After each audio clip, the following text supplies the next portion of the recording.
Marhay na banggi, pigrekonusir sa Clima Awards 2025 si Alcalde Leni Robredo huli sa naging kontribusyon asin dedikasyon niya sa nasyon sa lado nin pagsimbag sa epekto kan climate change, partikular sa mga lugar na pirming peligroso sa kalamidad.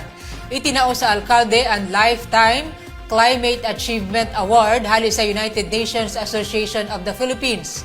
Pirmado ang plake ni Nong Rangasa, ang Executive Director kan Local Climate Change Adaptation for Development as in Senior Advisor para sa International and Government Affairs kan UNAP.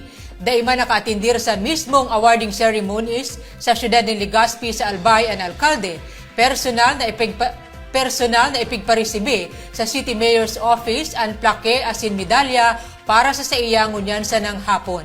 Nagpadara naman in mensahe nin pasasalamat si Robredo para sa nasambit ng award.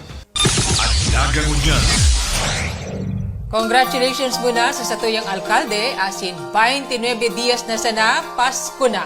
Ika ako, kita ang naga. Ang tabayan ng iba pang impormasyong may kinaaraman sa Lambang Nagenyo. Ang nagangunyan, sa ngaran kan sa kuyang pag-iriba, ako si Riza Mostar Santos. Diyos mabalos.